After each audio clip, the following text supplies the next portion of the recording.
Bem-vindo à segunda aula de ponteiros. Na aula passada a gente viu um pouco sobre endereçamento de memória e como as variáveis são endereçadas na memória. E nessa aula a gente vai ver um pouco disso na prática. A gente vai escrever um programa em C e também a gente vai introduzir o conceito de ponteiro. Eu estou usando aqui o Atom como editor de texto, mas você pode usar o que você quiser. Uma ideia muito utilizada para escrever programas de C é o CodeBlocks. Eu não uso CodeBlocks porque eu já estou familiarizado no uso do Atom, uso nos meus projetos pessoais e nas atividades que eu faço na faculdade. Mas você fica à vontade para escrever o seu programa em qualquer editor ou IDE que você quiser. Eu também uso o sistema operacional Linux, então eu vou estar executando esses programas pelo terminal, mas como eu disse, você fica à vontade para escrever e executar os seus programas da maneira que você se sentir confortável. Então vamos começar a aula declarando uma variável inteira. Int A, por exemplo. Eu vou adicionar o valor 15, ou seja, declarei uma variável inteira e o valor que ele guarda é 15. Até aí nenhuma novidade, né? E a gente viu na aula que toda variável ele tem um tamanho em bytes na memória e além de um tamanho em bytes, essa variável tem um endereço na memória. Então como é que a gente consegue acessar essas duas informações? Para a gente conseguir acessar o tamanho em bytes dessa variável, a gente usa a função sizeOf. Então, eu vou declarar uma variável aqui, chamada sizeA, e aí eu vou chamar a função sizeOf, passando como parâmetro a variável que eu quero saber o tamanho. No caso, a variável A. Como inteiro precisa de 4 bytes na memória, a minha função sizeOf vai retornar, nesse caso, 4. Então, se eu imprimir o valor de size A, ele vai me dar 4. Então, vamos compilar o programa. Para isso, eu vou usar o comando make e a gente coloca o nome do arquivo e aí eu compilei. Para executar, eu dou um ponto barra, nome do executável. Então, como eu falei, como a variável inteira era do tipo... Quando, na verdade, como a variável inteira precisa de 4 bytes, a nossa função sizeOf retornou 4, e aí o resultado da saída do programa foi 4. Tá. E a outra coisa que a gente quer saber é como a gente consegue o endereço de uma variável. Para conseguir o endereço de uma variável também é muito simples, basta a gente usar o operador e comercial. Então, se eu quiser saber o endereço de A, eu uso o operador e comercial, seguido do nome da variável. Então, se eu quiser saber e mostrar agora, no caso, o endereço da variável A,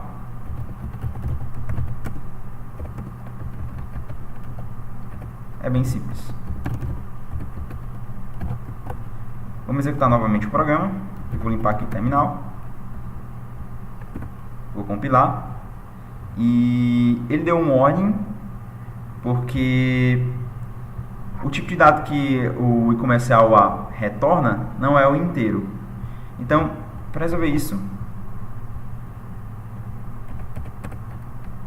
eu vou fazer o seguinte. Eu vou usar porcentagem P. E, em vez de armazenar numa variável, eu já vou colocar logo o valor aqui. Porcentagem P é muito importante para caso a gente queira imprimir valores de endereço. E, nesse caso, eu já estou passando direto aqui o endereço da variável.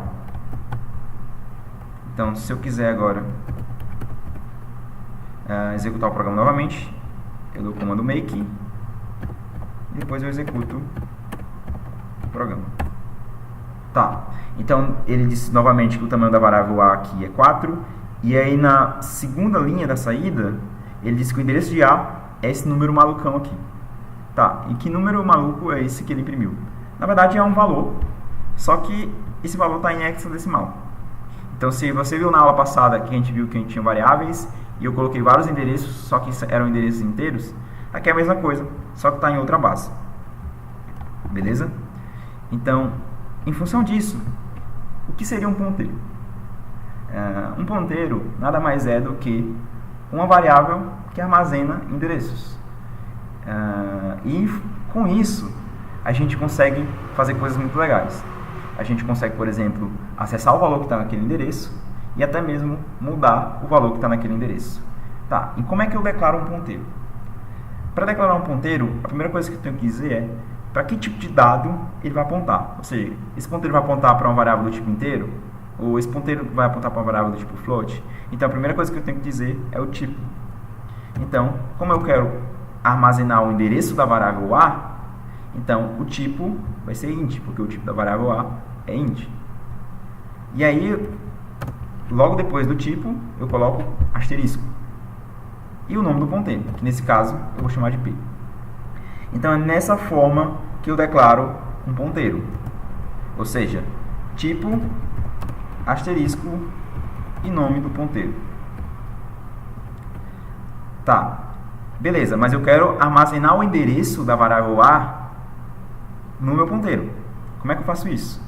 Bem, a gente viu que o operador i comercial nos dá o endereço da variável A.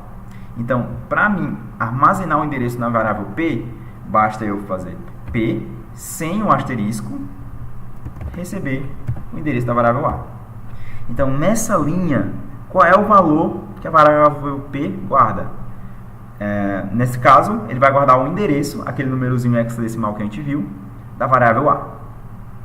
Então, beleza. Então, vamos imprimir aqui 3 coisas. Primeiro, eu vou imprimir o valor da variável A. Depois, eu vou imprimir o endereço da variável A. E para isso, a gente usa porcentagem P. Depois, eu vou imprimir o valor do ponteiro. Como o ponteiro armazena o endereço, eu também vou usar porcentagem P. Eu vou apagar essas últimas linhas aqui para não sujar o nosso programinha, a nossa saída. E agora eu vou executar. Vou limpar o meu terminal, vou dar um make ponteiro zoom. E agora eu vou executar. E olha que interessante. A primeira coisa que ele imprimiu foi o valor da variável A. Que nesse caso é 15. A segunda linha ele imprime o endereço da variável A, que é esse endereço em hexadecimal aqui. Na terceira linha ele imprime o conteúdo da variável P, ou seja, o valor da variável P, que nesse caso é o endereço da variável A. Por isso que a gente teve 2 números iguais aqui na saída. Tá, legal, interessante. Mas, como eu disse, ponteiros são muito poderosos, porque através dos ponteiros a gente consegue acessar o valor que está no endereço e a gente consegue alterar o valor que está naquele endereço. Então, se a gente quisesse, por exemplo, mostrar o valor que está naquele endereço, a gente vai usar asterisco e o nome do ponteiro, que nesse caso é P. Então, se eu executar novamente,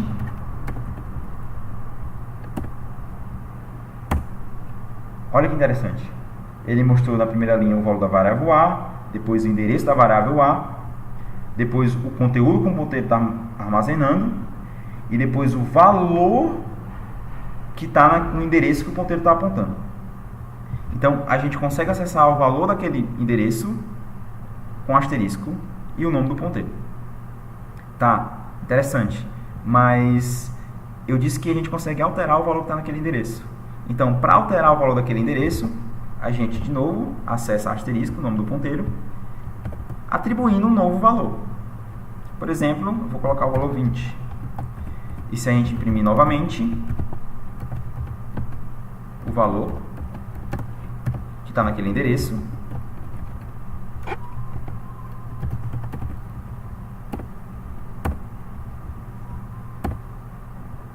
perceba que ele mudou.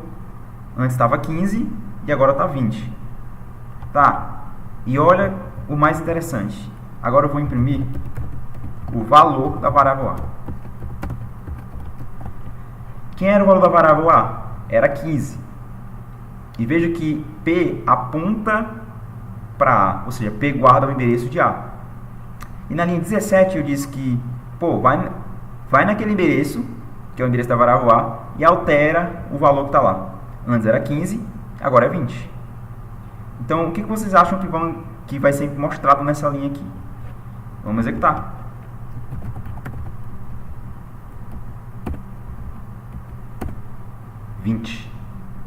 Então, veja que, como o valor daquele endereço foi atualizado, então o valor da variável A, porque a variável A está naquele endereço, o conteúdo da variável A também é atualizado.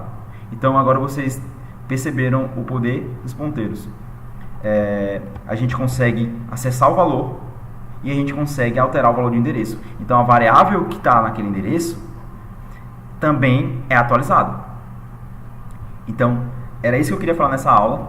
Na próxima aula a gente vai ver um pouco mais sobre ponteiros e eu vou mostrar de uma maneira mais didática como funciona isso. Então eu vejo vocês na próxima aula e é isso aí. Até mais!